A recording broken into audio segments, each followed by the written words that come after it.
We had a bit of a busy afternoon. Front carriage is now a similar state as it is to the rear. Have this damper to get off. And the idea of that is obviously the two pods can tip between each other. You don't want that to just smash down and hit the bump stop. And instead of having a spring, it's on a damper with an accumulator, so you can change the pressure on it depending on if you're off-road or on-road or even afloat. But it needs to come apart because the seals in it are buggered. I've got two end caps here, or yeah, one either side here to undo. Then I've got the biggest bolt on the BV, as far as I can tell, at the top, and then one bolt had to come off for the P-clip because we're getting new pipes made up, so the other bolt there and the accumulator will pull out, and then we can get that onto a bench, strip it down, put new seals in it. We'll have to bleed it up. If I pop you there, you'll be able to see me. Pulled the stud because it's not, it's a bolt.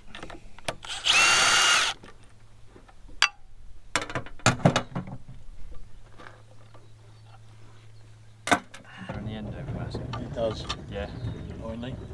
Used to.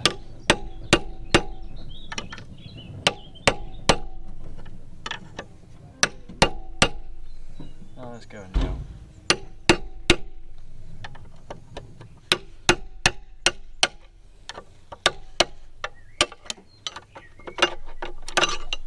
Oh, no, you didn't know what you were going. There's the rose joint in there. Well, you go that side, yeah.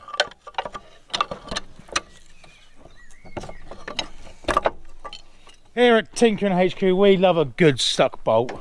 Josh is playing golf with a bolt, so I thought we'd... Oh, it's croquet. Croquet, that's it. It's croquet. Let's go. Is it? Hey! Give her a little...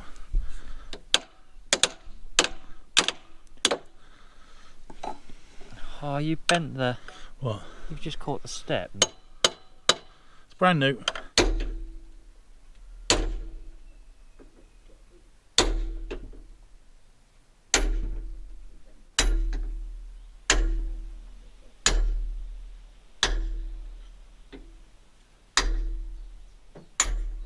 How do you rebuild a hydraulic ram? I'll show you. So, with the ram in the vise on the bench, time to start taking it apart. Starting off with this yoke. So, hopefully... Oh! It undoes, which it is indeed. That.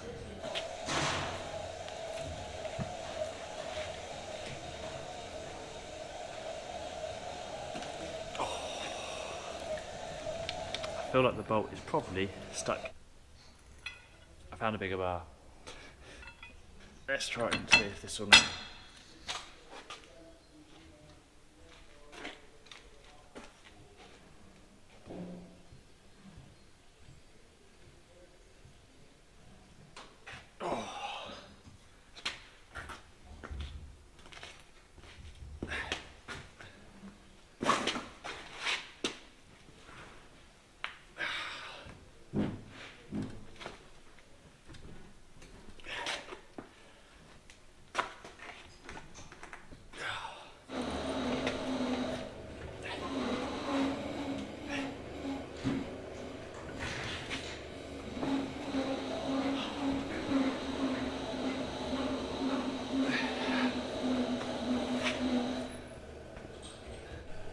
Let's now see if the press will work.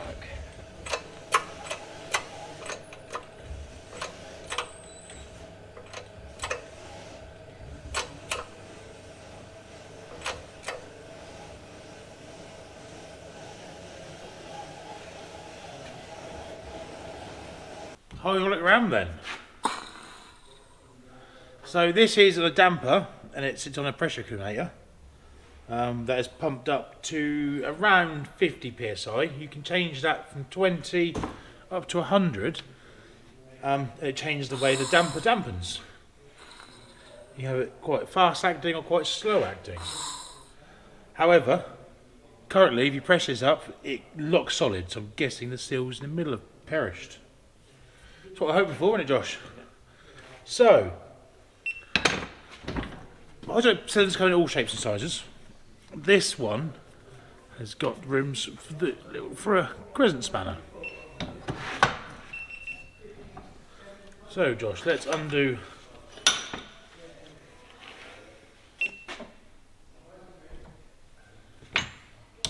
Them back as far as they can go. Oh, it's not actually too bad. Brilliant when you got the right tool for the job. It is. Most people chisel these.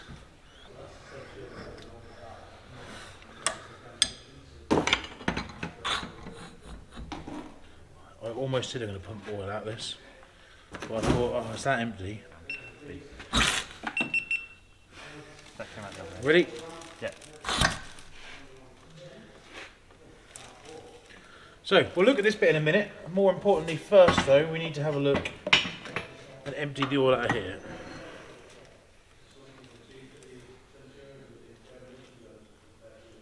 Look at the mess I've made on the floor. You don't want any rust in there, you don't want any pits or heavy scores. She's quite good. So she's now ready for a washout. Obviously we'll replace the Doughty washers top and bottom. Thank you, Clive. So, the business end. Grub screwed. Sure, they look after us.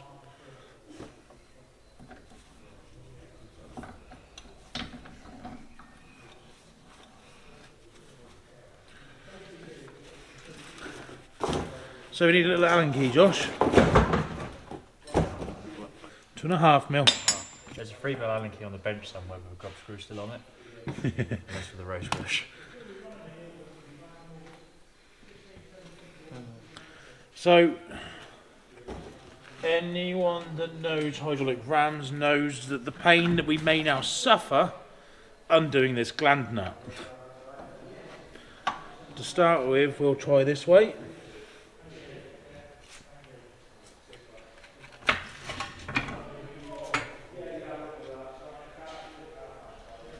What bar to put through here, really, Josh?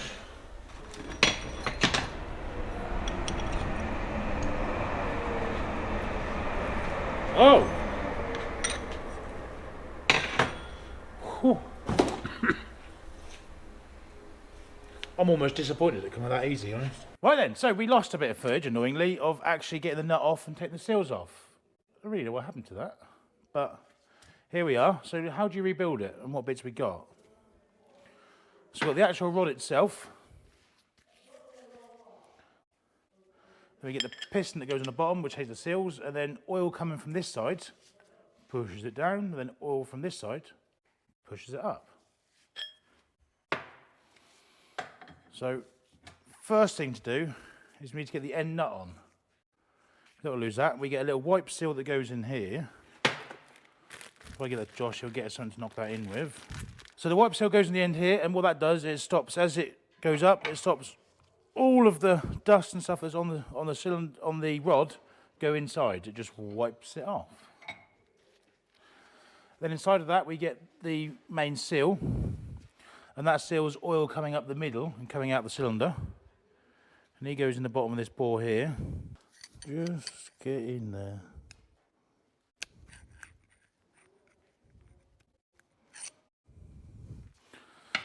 Yep. So that's now sealed from there. A little bit of soft bearing retainer to hold that in and seal it, help it.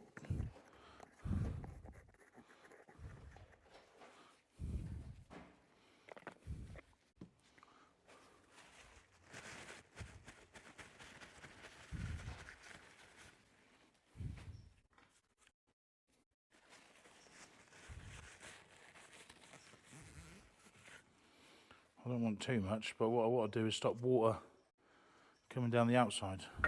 And then we've got a couple of O-rings, one that's bigger and one that is smaller.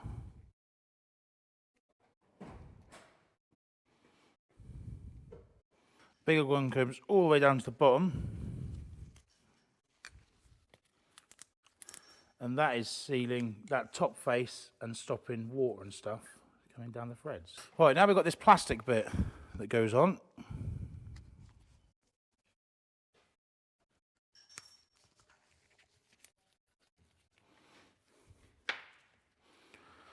And then we get an O-ring.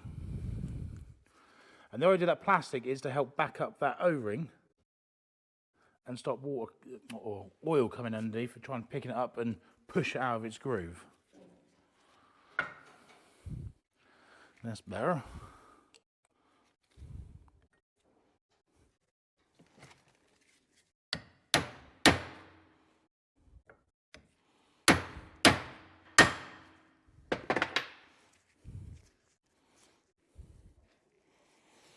It's a common thing that people, you see a hydraulic ram that's leaking and it comes out of this bit here, people are like, oh, the end seal's gone. No, it's not. Oil shouldn't be getting up there. Right, let's give her a bit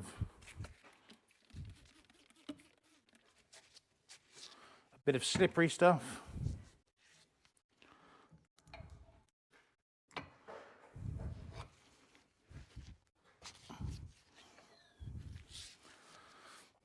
So that's the first bit on.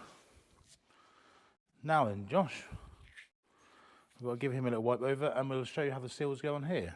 So if you ever find yourself taking hydraulic rams apart, these pistons on the bottom are held on normally 3 different ways.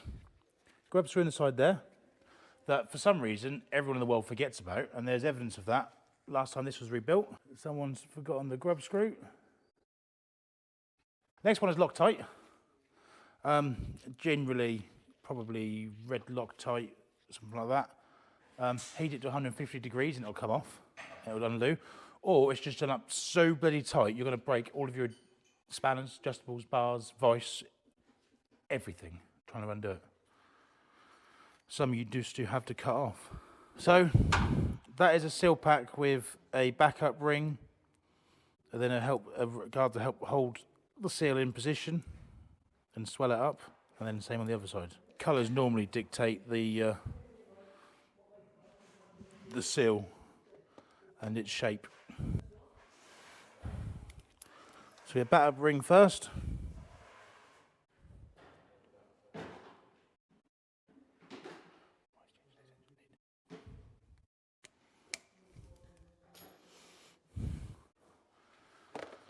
Right, this is normally the problematic bit.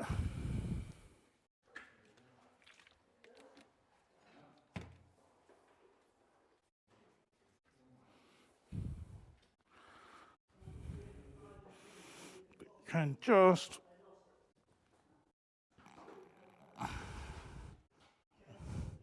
don't roll round. There you go. She's in.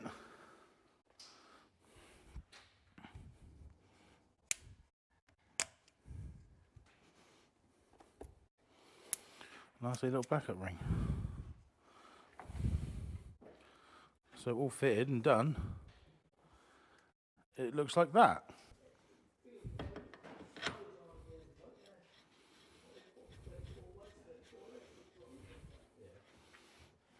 So this ram, because it's accumulator ram and works as a damper, means there's no reservoir tank and there's no fill port to fill it full of oil. So that is a little bit problematic. Right, so let's now do it up. I've got a bar on the top here.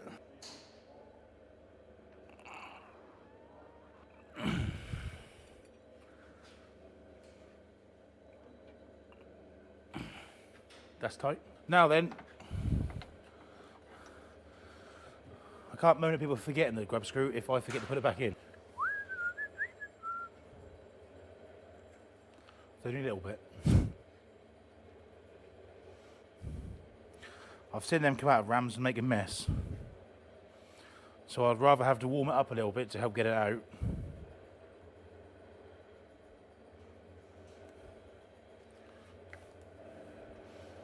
Right. That's the rod done. If you get, this plastic might not be quite thick enough. Put that over the threads and over the lip. Give it a wiggle.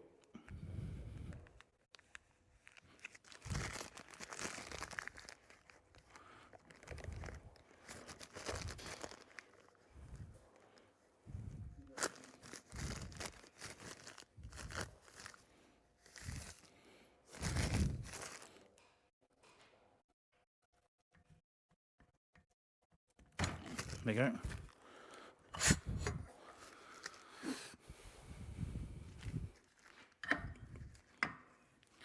Now do the top up.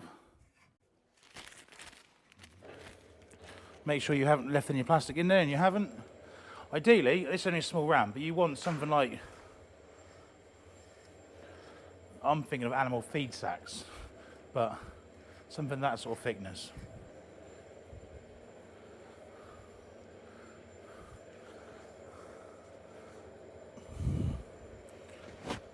The important thing is not to go flying when these slip off.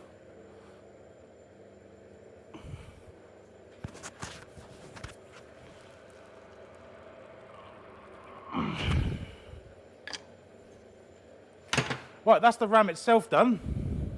Obviously this mounts to the BV. And in here, that housing needs cleaning out, is a bearing.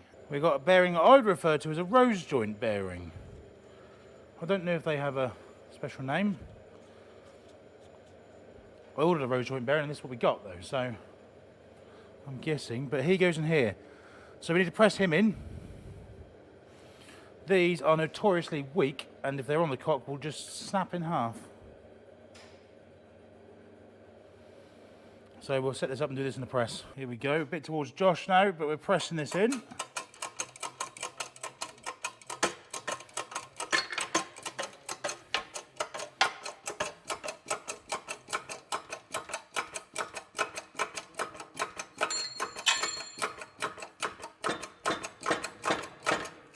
This then is held in by a little grub screw.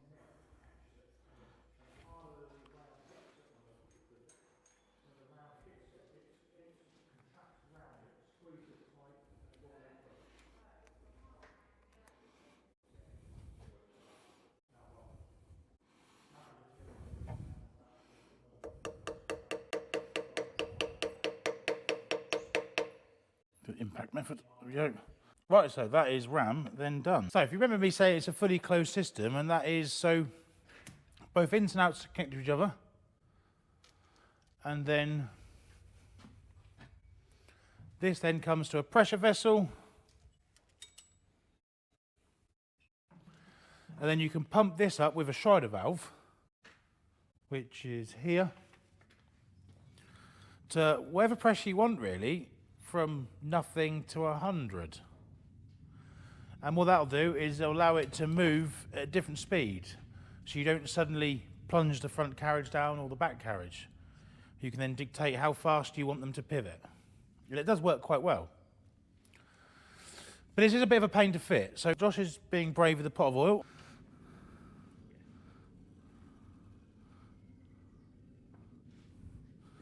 Then we shall keep this going now until we purge all of the air out of it. And some gets airlocked here, it's a bit of a pain, but we'll get there.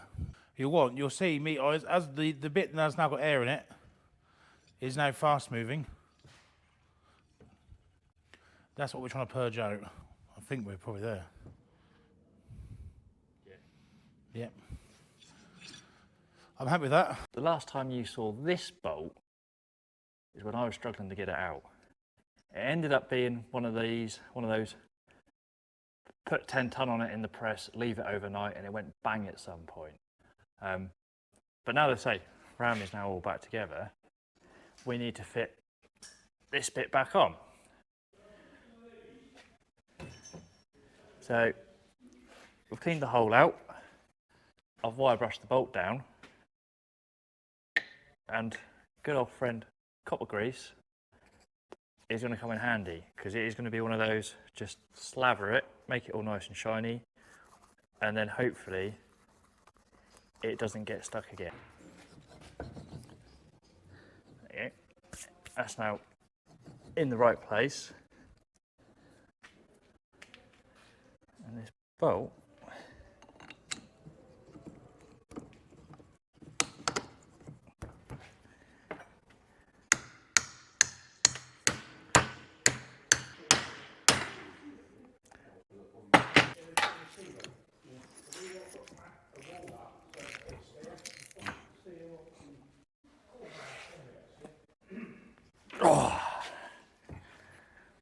gone for the I can't do it up tight enough with this. That's that on.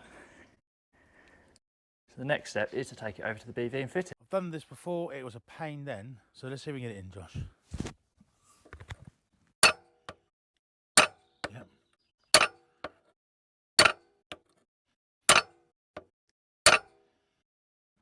Good, isn't it? Yeah, it's going on.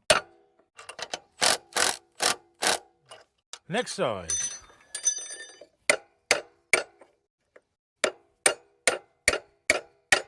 So we got these bolts from Screwfix. So I don't know if anyone else knows that nuts and bolts, if they have a blue nylock, they should be metric. And if they have a white nylock, they should be imperial. Why does Screwfix M6 nuts have white nylock? There's been many apprentices confused by that over the land. Ready? Yep.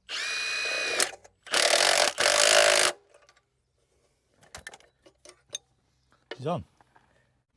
She's only gone and gone on.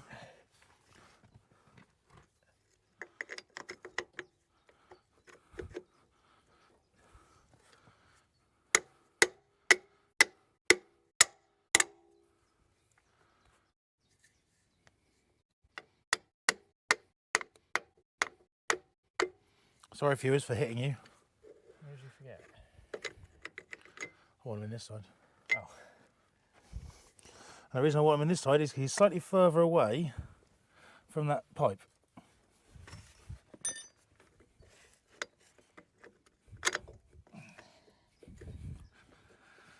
So wants a tap, but he's all lined up.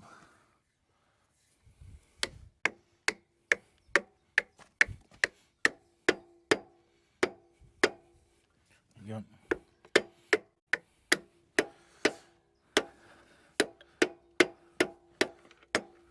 It's on the shoulder, isn't it?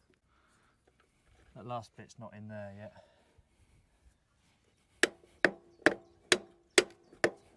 think it'll pull through there. Yeah, that'll go through.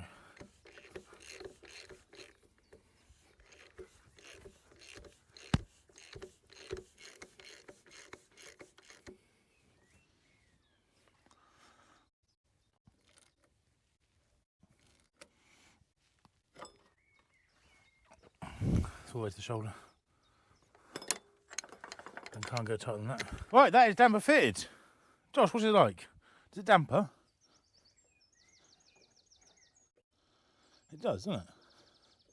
It's got no air pressure yet, but Carrying on with BV refurb, I've been joined by other Josh. So this is Josh and Josh Cam.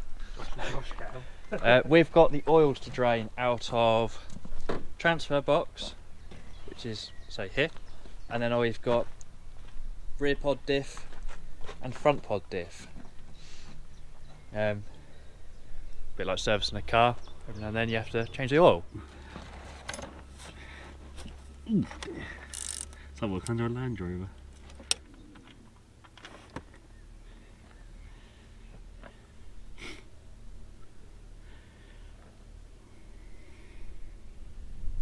It's very How furry is it's a bit pointy. Whilst Josh is crawling around in the dirt, wheel I've got to take off next is this one. There's a knock in there. You notice this one doesn't have the bolted on cap. As we were saying, these haven't been converted to that type yet. And instead of having so originally they're all like plastic with a rubber kind of moulded around them and they just push in. They're all gone at this point. If they don't have the bolt-on cap on these ones, these are actually 300 TDI coil plugs. So in a weird way, the Land Rover comes up again, fitted backwards, and that makes them quite difficult to fit. We had a tool that you push them in first, so you're fitting them the correct way into the tool, and then you hold it over the wheel and then knock them on. But you had to have the right knack to do that, and they didn't work better enough to be worth the extra hassle. not everyone could do it, and not everyone who could do it could also climb underneath and fit between the tracks, because there's not a lot of room under there. Whereas the bolt-on, which the next one along has, if you know which way to do up a bolt, you can put them on. But to get these out as well, also not particularly fun. Same way you remove a coil plug from an engine, really. Go for the wood screw and the claw hammer. So I'm either going to get this out really easy, or I'm going to prove what I've just said.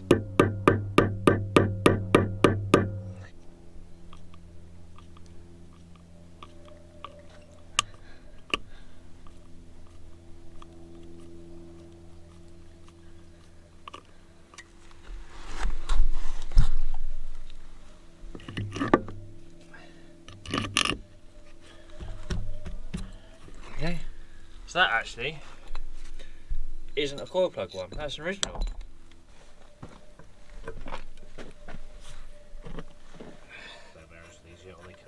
That's part of the order. And then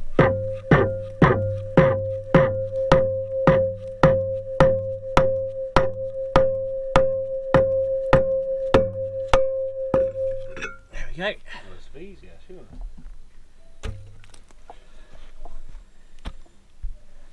One wheel off. So we've got a wheel off, and there's two bearings in here. We've got an inner, which is metric, and that is a 6205, and then we've got an outer, which is a 6206.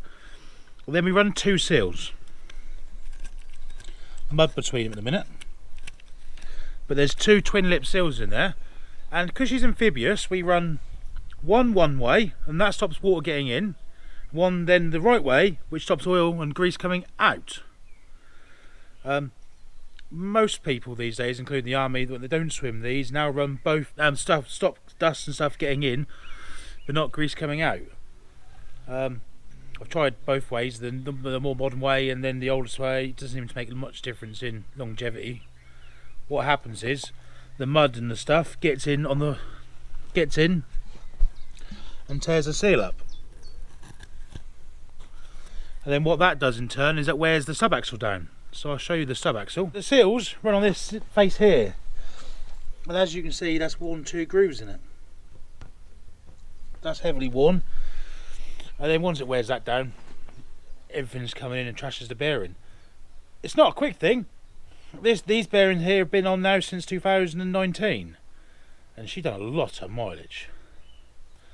But if you don't sort that out and replace that, then your new bearing's going to last 6 weeks, isn't it? It's not going to last very long.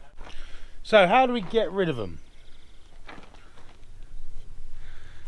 Old grinder out, and that is probably the best disc I've ever found for doing it, and that is a 3M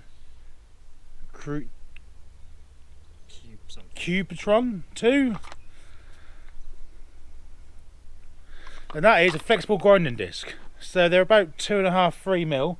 That cuts like a cutting disc, grinds like a grinding disc. Very expensive.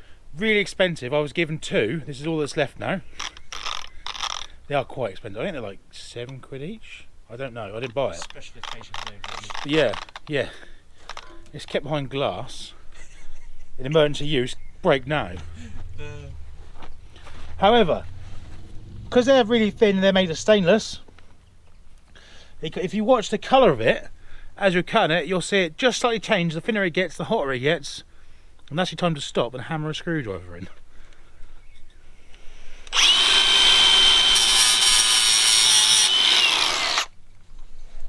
Just see the back there.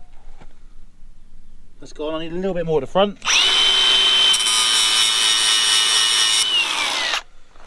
Well, I've found a Phillips screwdriver best for this so far. I don't like it's a cheap screwdriver that has sacrificed itself for this job over many shims. It does help that it didn't belong to me to start with. This one, It's not been fun to remove, is it? no, it's not.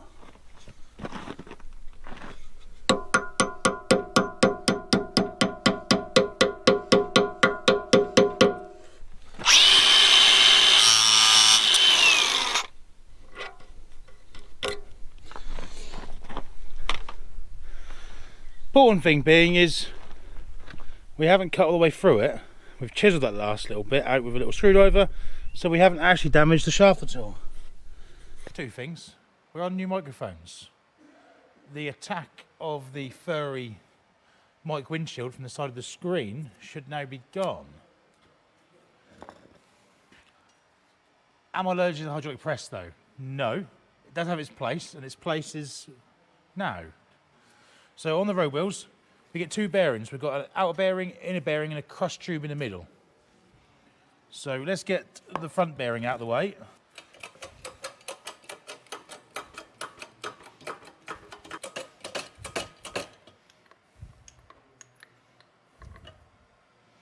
So that is our cross tube, and then front bearing.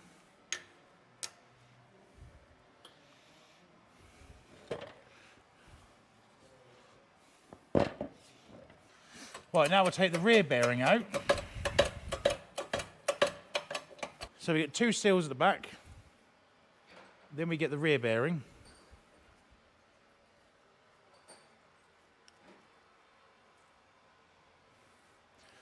Then we get a cross tube that goes down the middle, and that stops you over tightening the bearings and nipping them up. And then we get our front bearing. One of the things we were doing was taking the inner seals off, a sealed bearing, and leaving the outer ones on. Stop the ingress of dirt coming through the front. But our new bolt-on plates has solved that. Same with the rear. But you can see that the mud has still been pushing through the back. That bearing is, well, not turning. And then the state of the seals. And look at the state of that one. And that is why it's so important to replace that replaceable seal surface. So right, we'll do one of the top idler wheels now. So here comes a front bearing out of the top idler, which you can see is a much smaller wheel. Come here.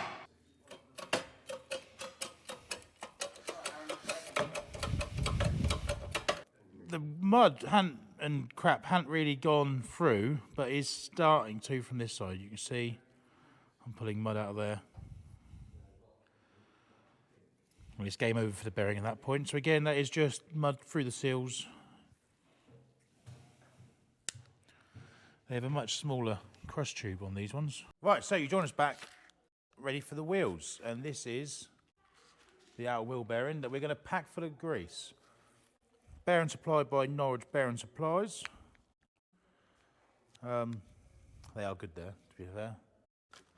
I haven't found another bearing company that like them that can touch and do imperial bearings. They don't just get them, they know what you're talking about, which is always handy. Right, let's pack this for the grease then. I've tried many different things with these wheels. I'm making a mess of this. It's the wrong bit of my hand, that's why. Again, if you palm it in, you can see it coming through.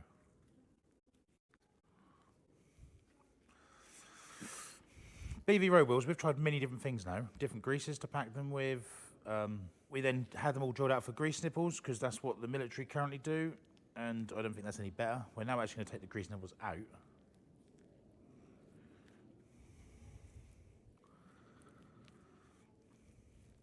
I've tried really expensive bearings in it. That's made no difference. So over the press, because we do use it occasionally. Has to pay us rent sometimes, doesn't it?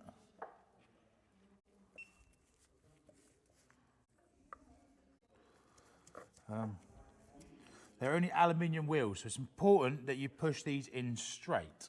If not, A, you'll score and burr up the housing, and that will then push it all the way down, and that will ride underneath the bearing against the seal face, and won't go down flat. And then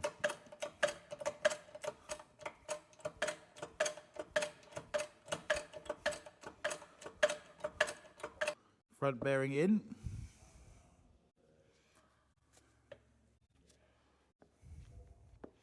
Now, Josh, we need a spacer. So in between these bearings is a little crush tube. And what that does is when you tighten that end bolt up, there's a shoulder on the housing. There's a shoulder for the outer race of the bearing to go to. But when you tighten up the middle bolt, obviously you're going to pull the inner races inwards and put too much load on the bearing, so you get a tube between them. So he goes in just any old way.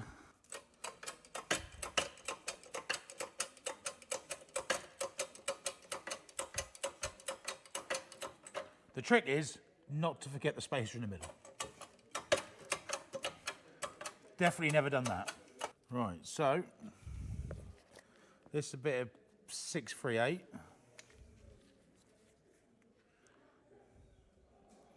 Which is high strength bearing retainer.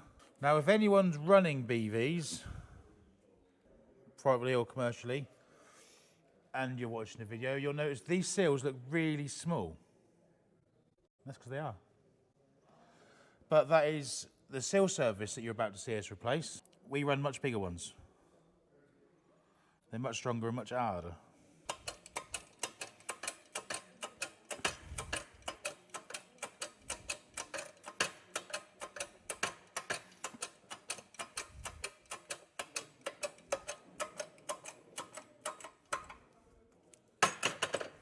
The double seals and how they fit. And then we're fully packed full of grease. That'll do. So, wheels. We talked about our bolt-on end caps. This one doesn't have, currently, been drilled to accept it. So we've got our jig that goes on. He goes on there. A little lines line up with the grease nipple hole. Now, we get a drill. We've got drill guides in here that are 4.2mm, ready for M5. I've got the drill. Now we've got our jigs to drill our 4 holes. We just go down and drill the holes.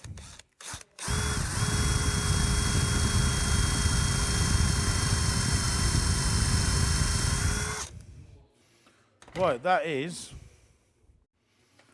all of the holes now drilled. Who noticed that the wheel we pushed the bearings in didn't have the holes in for the end cap? We forgot them. Been done now though. Now we'll run a tap down.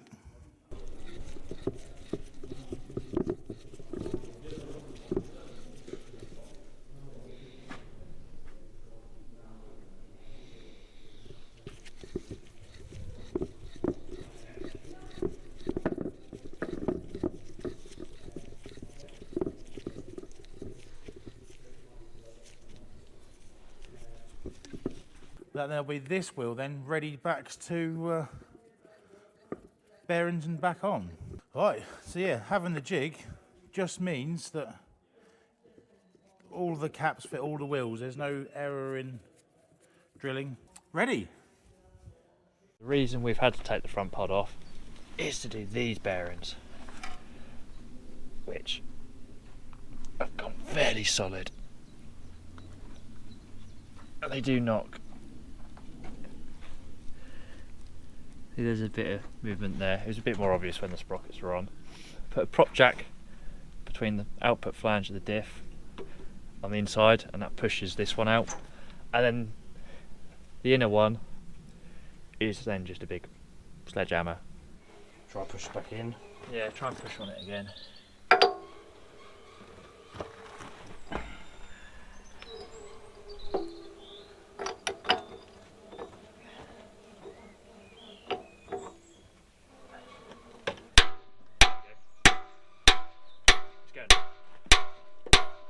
There we go.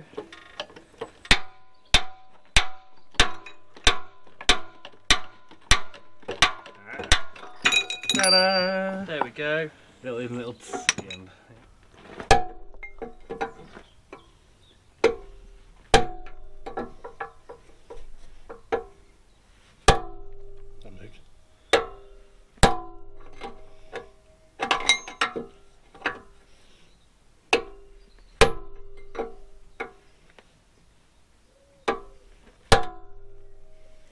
It's normally the other way around. It is. This is kind of left-handed-ish. We're getting it.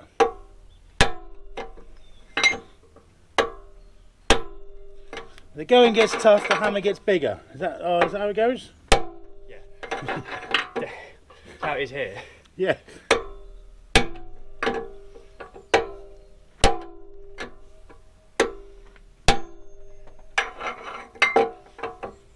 We're knocking bits off like over there. Yeah. There goes the out seal. You right? Yeah, bearing died. I just ejected the seal. And off the cage. Ah, hang on. Bearings died, re-died. Alright, this is going to be fun. Here. Yeah, we've now actually got a hit on the outer race. Yeah. Another one. Another one. Another one. Oh. Phew. It's a good job of replacing it. Let's introduce them to this bearing. Yeah. So this is Michael the bearing for Mullard. Yeah. We didn't do any of that though. No. No, we have. Well, no, but not the dirt. No. So it's not poor maintenance why we left here, really, and it's not lack of grease. It's a bit of a design flaw to why these go. Let's show them. So, the hub that you saw us push out with that jack at the front pod where the drive sprockets go on against the diff and push out, one of them is now cleaned up. So the bearings that you saw, we just hammered him out. You get one here, then you get a second one here. And they're just deep groove ball bearings. Anyone interested, they're a 6016 bearing. Here's one that suffered the same fate, in fact that one is just seized. Here's another one that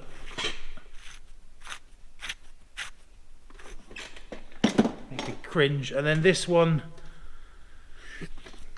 is decorating the floor.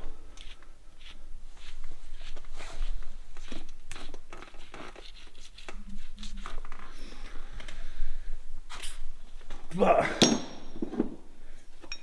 once the bearing's on, this collar goes on. This collar is sealed with an internal O-ring, and he goes on afterwards. So rather than have the seal run on the hub, it runs on this seal carrier. But what happens with that is they're made of like cast, and it's just really soft, and then it rusts and it corrodes and it grooves, and now it's all scored and it's slightly undersized, and then straight away, I mean, someone actually sealed this O-ring in. Interesting. And now the seals don't work. First time that's used, well, that's tearing the seal up, and then you start all over again. So you can't just replace the bearings, you have to do the whole lot. These are £192 plus VAT each. I need 8. I can't do that, I'm poor. But what I can do, I can make my own. So, to the untrained eye, this looks like a block of steel.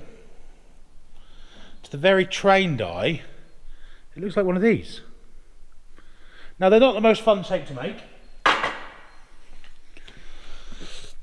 We've got a shoulder here, we've got an O-ring groove here, a slight lead there, and then a slight angle in here. But if someone can make one, I can. So Martin's been on the job today making some other bushes. You'll see some of what he's done for us later on in the video. But my mission tonight is to make them.